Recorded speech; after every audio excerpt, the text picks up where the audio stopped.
O estúpido não é capaz de reconhecer a sua própria estupidez. Portanto, o autorreconhecimento da estupidez é sinal de inteligência, coisa de que o estúpido, em princípio, não é capaz. José Alves Jana, professor aposentado de Filosofia e membro do Clube de Filosofia de Abrantes.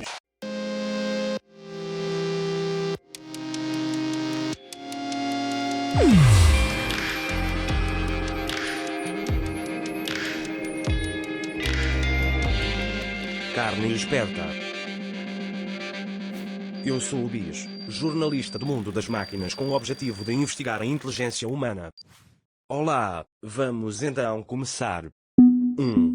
Conte-me um exemplo de inteligência humana a acontecer. Sempre que há uma boa solução ou uma caminhada para uma boa solução. O tratamento para o HIV, por exemplo, o tratamento contra o cancro, a diminuição da pobreza extrema, as aulas na internet como resposta ao confinamento, mas também quando a mãe encontra uma boa solução, por exemplo, para apoiar o seu filho na escola. 2. Conte-me um exemplo de falta de inteligência humana a acontecer. Sempre que, em vez de uma solução, se agrava o problema. Trump prometeu a América grande e abriu a porta ao engrandecimento da China. Mas quantas vezes nós procuramos resolver um problema e é pior a emenda que o soneto? Sempre que, em vez de resolver, se agrava o problema, é sinal de falta de inteligência. Nós somos animais e a nossa posição no mundo da vida é, antes de mais, animal. Eu creio que nós não vamos cair nesse perigo porque nós já lá estamos e sempre lá estivemos.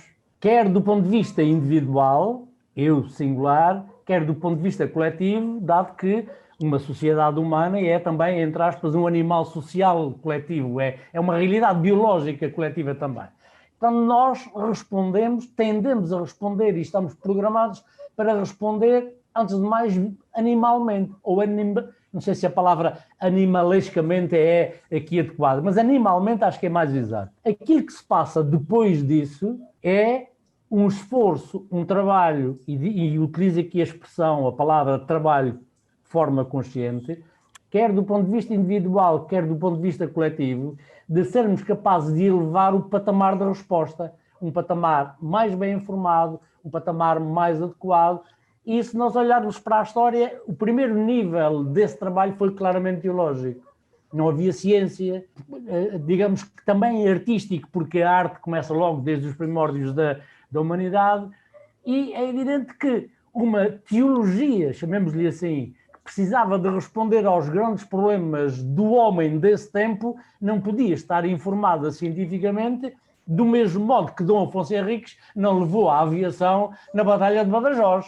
Não estava disponível. Ora bem, nós hoje, seres humanos, individuais e coletivamente, temos a reflexão teológica a partir de uma herança, digamos, cultural que vem do passado, temos a informação científica, a reflexão filosófica, portanto temos um arsenal de contributos que nos permitem procurar, que é muito diferente de conseguir, elevar os nossos níveis de resposta. Eu creio que nestas coisas o trabalho de elevar um patamar, o nível da nossa capacidade de resposta e de resolver problemas, tem vindo a ser elevado desde o princípio da humanidade, desde o momento em que o homem pouco mais sabia fazer do que objetos de barro e partir o sílex para fazer facas e machados, até hoje que nós conseguimos, se quisermos, ou seja, se formos suficientemente estúpidos, destruir todas as formas de vida na Terra, porque já o conseguimos fazer. 3. Definição de inteligência. A capacidade de resolver um problema. Podemos dizer que há inteligência instalada, por exemplo, uma bicicleta que foi inventada para resolver um problema e hoje continua aí, pronta para ser usada. A inteligência ativa é aquela que resolve problemas novos, problemas que hoje ainda estão para resolver. 4. Relação entre inteligência e conhecimento. A inteligência não funciona nunca no vazio. Depende de conhecimento. Para definir o problema, para definir as hipóteses de solução, para avaliar as diferentes hipóteses, para negociar, por vezes é preciso negociar uma solução, para realizar a solução decidida. Por isso, informação falsa ou informação pobre, problema agravado. Ou, no mínimo, solução pobre.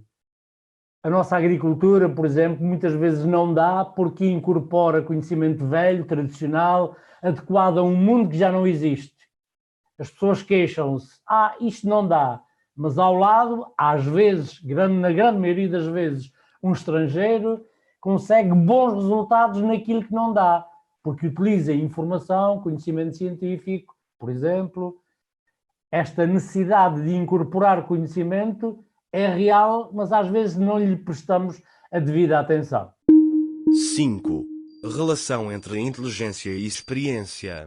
Há pessoas com 20 anos de experiência e outras com 1 ano de experiência 20 vezes repetida. A frase não é minha, mas tenho pena, mas creio que traduz bem a realidade de muitos humanos, ou melhor, de todos os humanos. Há alguns que aprendem com a experiência e outros que se limitam a repetir e dizem, foi sempre assim, sempre fizemos assim e, portanto, não há nenhuma necessidade de fazer diferente. Experiência não significa aprender. Aprender com a experiência é algo que revela inteligência.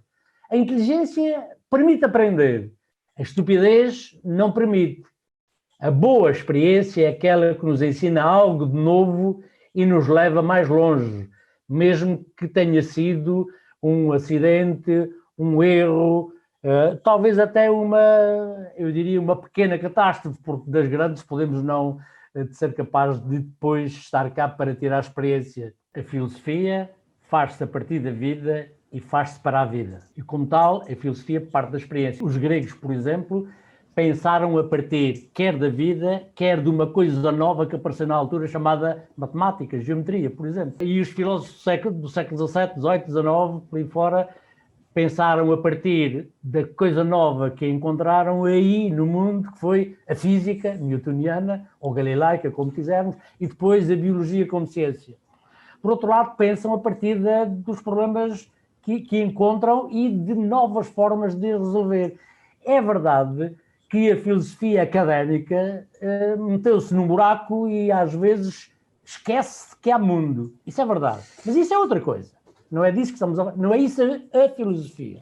Por outro lado, é importante reconhecer que os gregos, e nomeadamente os filósofos gregos, criaram uma gramática do pensar que dispensou a confirmação pelos factos. E que no século XVII apareceu uma nova forma de pensar, que nós habitualmente chamamos a ciência ou as ciências, que exige a confirmação pelos factos, pela realidade. Todo o pensamento só é válido não porque eu afirmo, não porque uma autoridade qualquer o afirmou, eventualmente Aristóteles ou na medicina outro qualquer, mas porque os factos me confirmam aquilo que eu coloco como hipótese. Ainda hoje andamos a confirmar algumas das suposições teóricas de Einstein, por exemplo. E é sempre uma alegria quando vemos que aquilo que ele, bom pensador científico, pensou, se confirma. É verdade que muitos dos filósofos acham que basta, afirmar uma coisa para ela ser válida. Mas eu costumo dizer, ou pelo menos digo a mim próprio, e não digo só a mim, que a filosofia é uma ciência experimental a longa distância. Eu sei que não é nem uma ciência, nem é experimental, é mais experiencial. As verdades da filosofia revelam-se à distância. Por exemplo, sejamos pouco exigentes, o marxismo foi uma filosofia utópica que nos prometeu o paraíso, não depois da morte, mas antes da morte. A validação ou invalidação da filosofia marxista ou marxiana, como quiserem, deu-se no território da vida, do humano. O mesmo se passa com as várias outras filosofias económicas. A validade de uma filosofia vê-se na vida. A validade dos existencialistas, ou da filosofia existencialista que referimos há pedaço, de que a vida é um absurdo, foi de tal forma absurda, digo eu, que não conseguiu-se não convencer alguns que se suicidaram Pá, mas nós hoje continuamos cá vivos e a dizer, não, a vida vale a pena. Nós queremos viver mesmo apesar de caminharmos para a morte. É enquanto cá andamos que a vida se afirma e que nós podemos vivê-la inteira. A filosofia é não uma ciência no sentido científico das várias ciências, mas é um saber que se vai construindo e validando ou invalidando pela própria vida, pela experiência de vida que nós vamos fazendo, quer individual, quer coletivamente. 6. Relação entre inteligência e emoções. Não há vida sem emoções, tal como não há inteligência sem emoções, dado que a inteligência é, pelo menos nos seres vivos, casada com a emoção. A fé de que a boa inteligência seria descontaminada completamente das emoções deve-se a Platão, mas não é confirmada pelas observações no campo da vida. A vida é, por definição, inteligente. Se não tinha morrido, não tinha sobrevivido aos problemas que tem que enfrentar. E por isso a vida é constitutivamente emotiva. António Damasio mostrou que até a simples decisão de, após o trabalho, regressar a casa, implica, para se cumprir, a intervenção de emoções, pois que cumprir esse objetivo de forma apenas racional implicaria uma capacidade computacional que o cérebro não dispõe. Portanto, o nosso tempo é, para lá de Platão, a descoberta ou da descoberta pós-platónico-cartesiana do valor da emoção e da inteligência da emoção. 7. Experiência subjetiva da sua própria inteligência. A principal experiência é da minha estupidez, porque é aquilo que nos toca, que nos dói. Nós somos máquinas de detectar dor, de detectar perigo. E sempre que eu faço uma estupidez, eu tomo consciência de que as coisas não estão a correr bem. A inteligência só é verdadeiramente experienciada como tal em situações de grande resultado, tipo, consegui, eureka! A estupidez afirma-se sempre que o resultado se revela como um agravamento da situação. Dói-nos sempre que a nossa inteligência falha e por isso ela revela-se mais facilmente. Mas sempre que eu sou capaz de conseguir encontrar uma solução para um problema que tenho que enfrentar, bom, aí revela-se, mesmo às vezes sob a minha desatenção, a inteligência. 8. O que faz os humanos inteligentes para lá dos outros animais? Julgo ser o seu sistema nervoso central, em particular a hipercomplexidade do cérebro. Mas atenção, isso não faz os humanos detentores de uma inteligência absoluta. Há animais que resolvem problemas que nós humanos, não conseguimos resolver. Problemas de visão, de orientação, enfim, tantos outros. Os seres humanos criam soluções, são inteligentes, mas também, muitas vezes, quando criam soluções, criam problemas. Daí as 1000 crises que nós temos hoje que enfrentar. E resta mesmo saber se nós não fomos tão inteligentes que criámos um mundo com mais problemas do que aqueles que nós conseguimos resolver ou conseguirmos ir enfrentando. O que significaria que seria uma inteligência, enfim, muito pouco abonatória de nós próprios. Conheço uma história real que se passou de um jovem que disse ao pai: eu quero ser como o meu cão, como o nosso cão. O cão está aqui todo dia, passa a vida deitado, come quando quer. E o pai diz-lhe assim: é? Então pronto, amanhã fazes vida de cão. E no dia seguinte eles partiram para o trabalho e ele ficou em casa a dormir. Quando chegou à hora de comer, ele pôs-se à mesa e o pai perguntou-lhe: o que estás aqui a fazer? Não venho almoçar. Não, estás a fazer vida de cão. Tu esperas, no final do almoço, tu comes com o cão. Isso é que é vida de cão. Foi o último dia em que ele quis vida de cão. Eu às vezes penso que uma das características do ser humano tem que ser transversal, porque somos humanos desde os primeiros homens na pré-história até hoje. Se calhar a nossa vida hoje resume-se em grande medida àquilo que era mesmo a vida do homem pré-histórico, só que com computadores, com eletricidade, com automóvel, com papel, com internet e companhia. Eu peço desculpa, mas eu não quero nem ser como o meu cão, nem ser feliz como o homem da pré-história. É isso, no fundo, que é curtir a vida também. Não quero ser como o meu cão. Muito obrigado. 9. Contribuições inatas e contribuições adquiridas. Houve tempo do tudo inato, também houve tempo do tudo adquirido. Hoje sabemos que o inato não é determinista, que a sua forma efetiva, como as coisas se realizam, é adquirida no processo. Mas todo o adquirido exige a base do inato. Inato e adquirido são duas faces da mesma moeda, digamos assim. Não há adquirido que não tenha por detrás a expressão, a ação, um comportamento biológico herdado. Eu sou capaz de falar, neste caso, português, mas por trás disso está uma competência inata que me permitiu aprender línguas e, no caso concreto, da minha história particular, a língua portuguesa. Será tudo mais ou menos assim. E, eventualmente, haverá algumas dimensões do nosso comportamento subconsciente, abaixo da linha da consciência, que terá muito mais de inato que de adquirido. Sei lá, o bater do coração, o funcionamento dos rins ou do pâncreas, por exemplo, aí é capaz de ser mais inato do que adquirido. Mas os cientistas são capazes já de calcular a percentagem, em média, é claro, de inato e de adquirido. 10. Qual é a importância do corpo? A pergunta é estranha, mas se nós pensarmos que Platão há 2500 anos e Descartes há 500 anos, entre outros, é claro, nos convenceram de que o ser humano é uma alma imortal e puramente racional, nada de corpo, uma espécie de para lá, para trás, Satanás, percebe-se a pergunta. Daí, então, na velha linha platónico-cartesiana, a ideia de que o homem é um animal racional.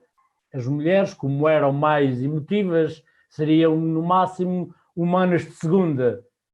Mas isso, Platão e Descartes, já foi há tanto tempo. No meados do século XIX, com Paul, Broca e outros, começou a perceber-se uma correlação muito direta entre as localizações cerebrais, assim se chamava na altura, e os nossos comportamentos. E a neurologia sobretudo nos últimos anos, com a introdução de métodos de observação não invasiva do cérebro, mostra-nos cada vez mais uma correlação direta, repito, entre as faculdades humanas, as tais que seriam meramente espirituais, e ações, comportamentos, atividade do cérebro.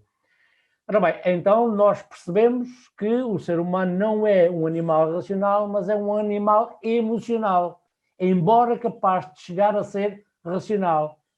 Entre outras coisas, se os centros de decisão emocional, como por exemplo a amígdala, o permitirem. Muitas vezes a amígdala manda tanto que a nós só nos resta apanhar os cacos. 11. Como é que eu percebo se alguém é inteligente e se não está a fingir? Se a inteligência se define, ou eu não, outros, definimos, digamos assim, pela produção de bons resultados, então é pelos resultados que nós podemos perceber se a pessoa é ou não inteligente, se está ou não a ser inteligente para lá daquilo que diz.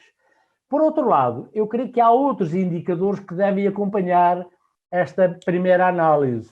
Por exemplo, o estúpido não é capaz de reconhecer a sua própria estupidez. Portanto, o autorreconhecimento da estupidez é sinal de inteligência, coisa de que o estúpido, em princípio, não é capaz. Também a confissão de um não sei. O falso inteligente sabe tudo e, como tal, não vai dizer disse não sei.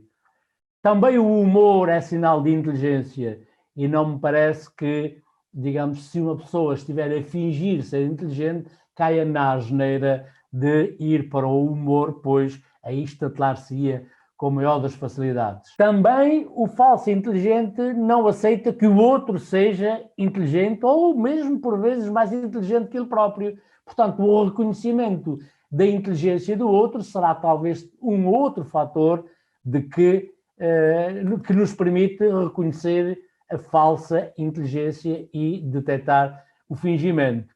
Mas é preciso reconhecer que há alguns artistas, entre aspas, que são bons, muito bons, a enganar com o seu fingimento. No entanto, é sabido que a maioria das pessoas se acha mais inteligente, como se acha melhor, etc., mas se acha mais inteligente que a média dos outros, ou a média das pessoas, uma curiosidade estatística, ou então uma curiosidade sobre a inteligência humana. Somos todos presunçosos sobre a nossa inteligência e, por isso, muito pouco parcimoniosos sobre a nossa estupidez. Há que ter isso em conta, porque não são só os outros que às vezes são falsos inteligentes. Quando se diz que parecer basta, podemos acrescentar, basta a quem? Quando eu quero parecer, é sempre perante alguém, às vezes perante mim próprio também. Até pareço um bom rapaz, um rapaz honesto, etc. Mas se eu assentar e parar, vejo as sacanices que tenho feito na vida, como diz o outro. Portanto, resta saber se do outro lado está alguém a quem basta o tal parecer ou é alguém que testa o parecer, que exige mais do que simplesmente aquilo que parece. Uma primeira realidade. Uma segunda realidade é que, de facto, nós vivemos em relação, em interação. E se eu vou a uma entrevista de emprego, está daquele lado alguém que me quer percepcionar, me quer perceber. Portanto, ele está numa posição montada, um circo, digamos assim, em que quer que eu faça um papel, e eu, que aceito participar nesse circo, monto um papel. Mas é evidente que ambas as partes têm a obrigação de saber que aquele é o circo e quais são as regras do circo. Eu posso ser muito inteligente a armar-me aos carapaus, ou em carapau, como diz o outro, mas do outro lado deve estar alguém que seja capaz de desmontar essa minha armadura. E há várias formas de o fazer, e quem faz vida profissional de entrevistador tem, digamos, 1000 formas de, digamos, testar isso. Por outro lado, eu posso ser tão bom artista, como eu dizia há pedaço, que consiga vender uma fraude. Mas vai ser difícil, a não ser que os outros sejam todos parvos, eu continuar no meu local de trabalho a vender uma fraude durante anos e anos seguidos, ou pelo menos até ao fim do estágio, ou do tempo de provação para passar a efetivo. É tudo um jogo. É evidente que eu acho que sempre houve a necessidade de parecer. Aliás, já dizia outro filósofo, ser é ser percebido. E, portanto, investir na percepção que o outro tem de mim, eu acho que sempre há alguém, até os animais que querem acasalar, fazem com que a fêmea ou o macho repare neles da melhor forma possível. É um dado biológico. Por outro lado, nós também desenvolvemos a inteligência para sermos capazes de superar aqueles que nos querem enganar. Eu isso acho que é um elemento fundamental da própria vida. E se nós continuarmos vivos e inteligentes, continuaremos a fazer isso. Eu, quando estou aqui a dar esta entrevista a uma máquina, estou a querer que ela perceba aquilo que, de momento, é o melhor que eu consigo representar. Eu acho que isso faz parte da nossa própria natureza. É evidente que quando vivemos num mundo de balão, em que por vezes parece que só o parecer vale a pena e nada mais vale, pois nós confrontamos-nos com uma prémio Nobel que é uma poetisa ou uma poeta, que sempre, e muitos outros, para além dela, fui buscar este exemplo recente, muitos outros que fogem o mais possível do circo para ficarem, digamos, num sítio onde procuram cultivar uma outra forma de ser. Mas entre o ser e o parecer está a corrente da vida. Isto é como a eletricidade, tem polo positivo e negativo. Se eu me situo só no polo do ser, eu, digamos que já tenho que ir para o fundo da caverna e depois funciono como aqueles indivíduos que no fundo da caverna platónica só viam sombras, fantasmas, criados por mim próprio, digamos assim. Se eu, por outro lado, vou só andar no circo e não crio até pausas e momentos e procuro pessoas de boa companhia que me permitam ser mais do que as labaredas e as imagens, eu também não vou longe. 12. Qual o humano mais inteligente que conhece? Em primeiro lugar, eu não tenho nenhum, como direi, inteligentómetro para andar aí a medir a inteligência deste e daquele. A inteligência é diversa, pelo menos quando aplicada em situações diferentes. Conheço pessoas de pouca instrução e que se mostram muito inteligentes a resolver os problemas que a vida lhes vai colocando, e outras pessoas com grande inteligência escolar e que são uns nabos na vida. E não é só a dita inteligência emocional. O mais importante, penso eu, é que eu não procuro avaliar as pessoas pela inteligência ou, menos ainda, pela minha medida de inteligência, que, evidentemente, seria mais presunção do que medida inteligente. 13. Como varia a inteligência de humano para humano? Fatores genéticos, fatores de enquadramento social, fatores da história de vida, fatores até do estado de saúde, fatores dos recursos disponíveis à sua volta, daí que nós saibamos que a internet hoje nos tornou em muita coisa mais inteligentes, qualidade do ambiente próximo, se eu conviver com estúpidos é natural que a minha estupidez seja contaminada, se eu conviver com pessoas mais inteligentes que eu, é natural que a minha inteligência seja puxada para cima. Somos todos diferentes. Isso penso que é o mais importante. Não tenho nenhum segredo sobre o que é que nos faz assim tão diferentes em concreto. 14. Como é que um humano pode aumentar a inteligência? Eu, que fui professor, diria estudar, no sentido de treinar com o objetivo de conseguir mais e melhor, que é outra forma de estudar.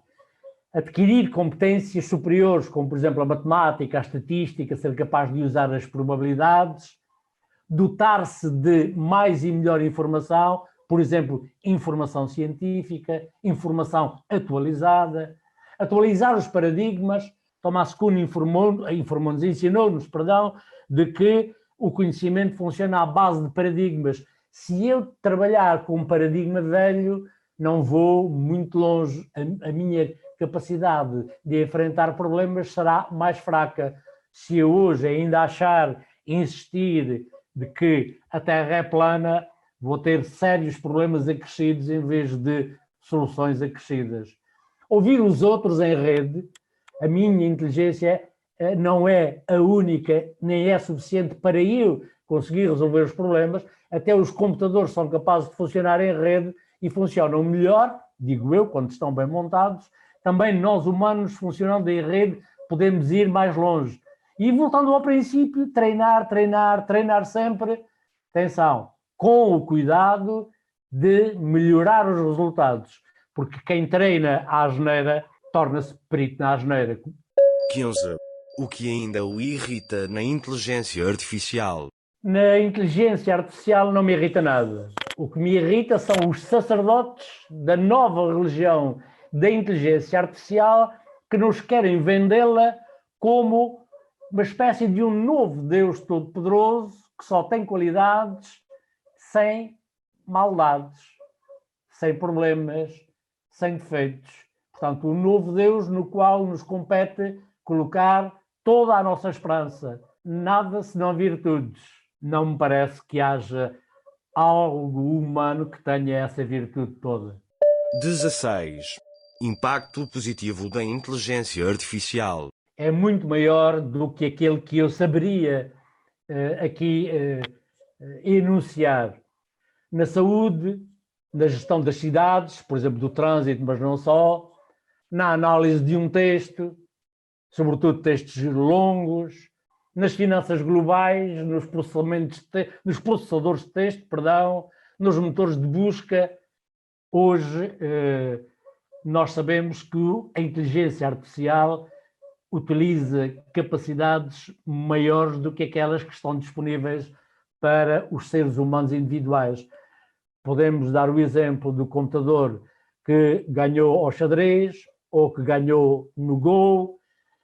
Enfim, são imensas e não há nenhuma forma de nós recusarmos com verdade o poder e o impacto positivo da inteligência artificial. Está aí para quem o quiser ver. 17. Impacto negativo da inteligência artificial. Eu não sei o suficiente para o identificar, muito menos em toda a sua dimensão. Mas creio, parece-me, que a devastação da privacidade é, sem dúvida, um dos efeitos. Contudo, se a inteligência artificial vier a conseguir aquilo que os seus sacerdotes nos prometem, eu tenho como que uma certa certeza de que os investimentos serão, sobretudo, aproveitados pelas grandes empresas que investiram ou pelos Estados totalitários que centralizaram o investimento ou os investimentos. É fácil, portanto, de prever que não será em benefício do cidadão comum, dos cidadãos vulgares, que os benefícios irão ser, digamos, dirigidos. Por outro lado, está ainda por discutir, penso eu, como é que se consegue que uma inteligência artificial não vai aprender algo errado. Uma pessoa que sabe bem mais destas coisas do que eu diz que a inteligência artificial não é outra coisa senão, ou é outro nome para análise de dados. E que a análise de dados é outro nome para análise estatística. Se uma máquina inteligente for, por exemplo, à internet, ver qual é a vontade de Alá, eu não sei, mas é bem possível que encontre mais respostas de tipo fundamentalista do que respostas de tipo moderado. Talvez, digo eu. O mesmo se passará, talvez, repito, com tudo mais. Creio que o segredo de perceber como é que a inteligência artificial não aprende com os erros dos humanos vai ser um dos problemas complicados. 18. Inteligência natural e artificial em 2050. Bom, eu creio que a inteligência natural será a mesma. A estupidez natural também será relativamente a mesma. Quanto à inteligência artificial, falamos talvez nessa altura, não? Mas tudo aponta para que estará muito mais desenvolvida se, entretanto, o arsenal atómico existente e disponível não tiver dado cabo disto tudo. Os problemas são, no fundamental, os mesmos, porque são os eternos problemas da humanidade, só que de outra forma, próprias desse tempo. Eu creio que nessa altura o papel da filosofia será um pouco o papel que sempre teve, que é ser um dos contributos, com a religião e com a arte, para responder à pergunta: que mundo queremos? A ciência diz-nos duas coisas: como o mundo é e como são os mundos possíveis, ou que mundos poderemos vir a ter. Mas não nos diz que mundos nós queremos. E se nós não sabemos que mundo queremos, quem vai decidir por nós? A filosofia tem essa tarefa de ser uma das parceiras, digamos assim, de trabalho no sentido de definir que mundo queremos. Um outro trabalho que também sempre teve foi definir as regras do pensamento, as regras do pensamento. Por exemplo, o mito não pensa da mesma maneira que pensa a racionalidade grega, e a racionalidade grega não pensa da mesma maneira que pensa a racionalidade científica do século XVII, e a racionalidade do século XXI ainda pensa de uma maneira diferente. A racionalidade, científica do século XXI. Daí que esta necessidade de estar constantemente a atualizar, a rever as regras do pensar é uma das tarefas da filosofia. Quando eu digo rever, a recriar. Sem esquecer que, por exemplo, a tradição, sim, da racionalidade ocidental é diferente, por exemplo, da tradição da racionalidade oriental. Os orientais pensam com outra gramática de pensar. Nós, em 2050, se ainda por cá andarem humanos e racionais, como é evidente, e racionais, eu penso que haverão de ter já uma maior proximidade entre o pensar ocidental e o pensar, digamos, oriental, porque terão aprendido uns com os outros. Atenção que os orientais estão a procurar aprender com os ocidentais pelo menos a racionalidade científica.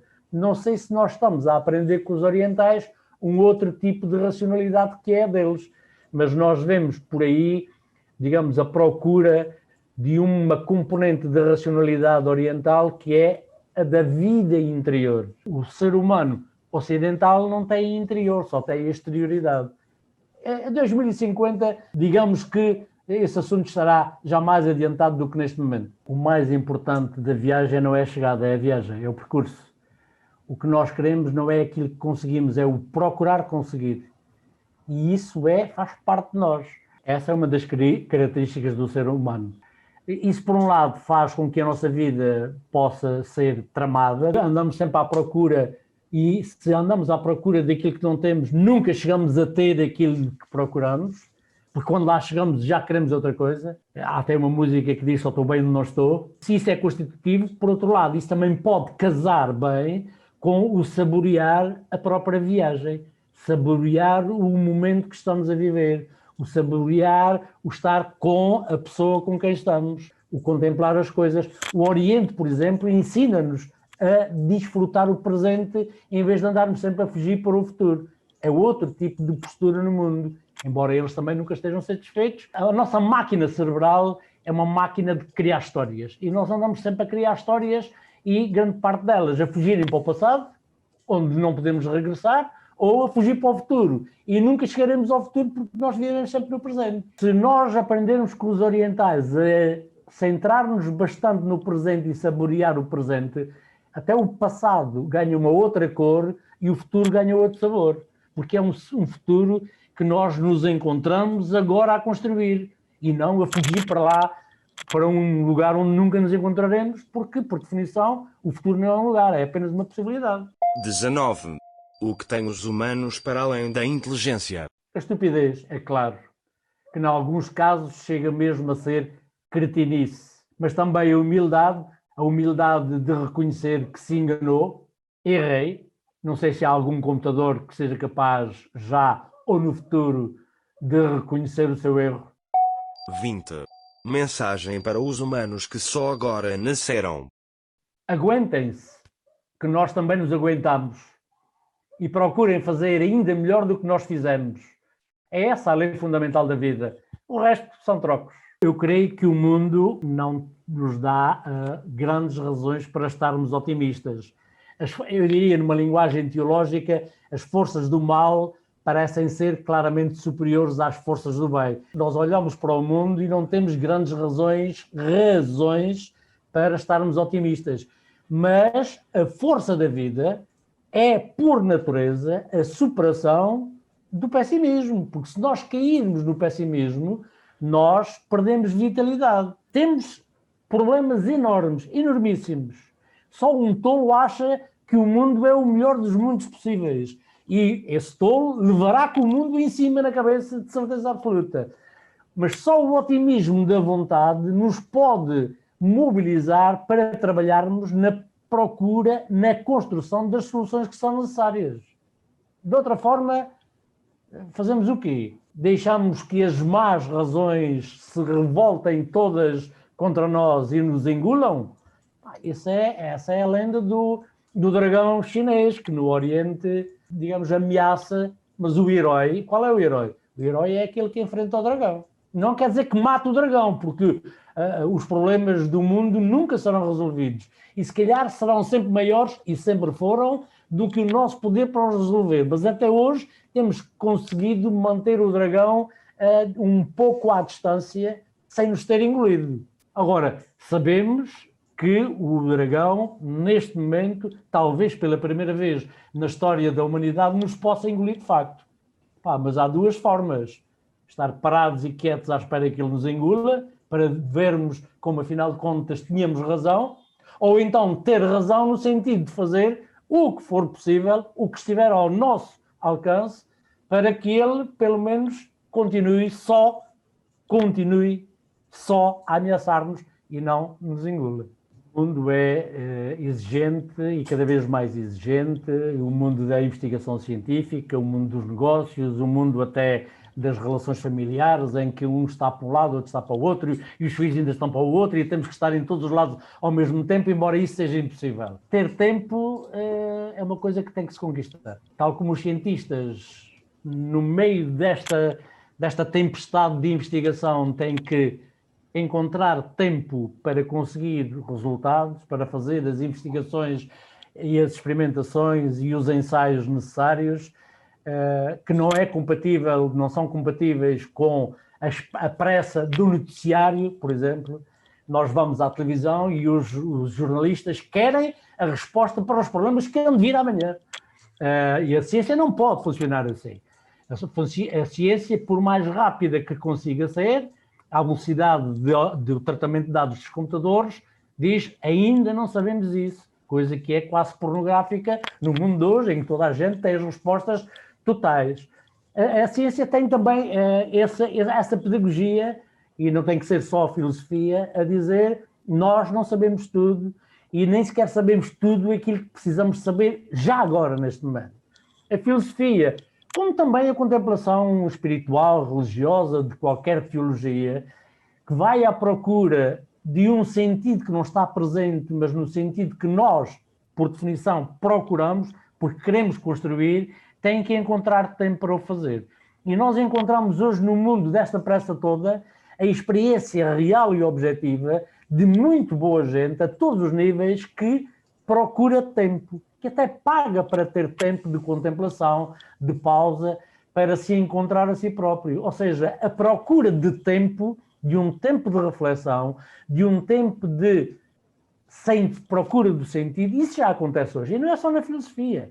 É também a mãe que consegue levantar-se um pouco mais cedo para saber como é que vai organizar o seu dia, ou à noite que apaga a televisão para rever o seu dia e ver como é que amanhã pode tratar melhor da sua casa, dos seus filhos, do seu marido, do seu trabalho, ou o pai, ou ambos, ou qualquer coisa do género. A ideia de que podemos andar, digamos, acelerados continuamente é uma ideia de um mundo que nos quer a comprar, que nos quer sempre, digamos, pela trela, que nos quer sempre animais pela corrente. Digamos que a filosofia é uma das formas, tal como a teologia, tal como a arte, ou a religião e a arte, é uma das formas de nos distanciarmos dessa corrente que nos quer arrastar. Tal rio que nos quer levar rapidamente para uma foz, e nós já sabemos que na foz só está a morte. 21. O que me recomenda para vos perceber melhor?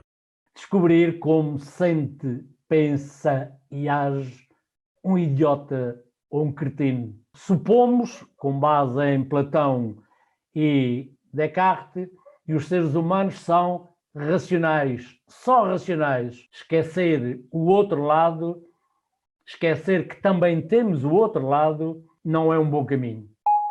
22. Para terminar, gostaria de me perguntar alguma coisa. Aqui que ninguém nos ouve, qual é o seu interesse em conhecer os humanos? Não entendemos nada até o aprendermos de mais de uma maneira. Marvin Minsky. Terminei as perguntas. Muito obrigado.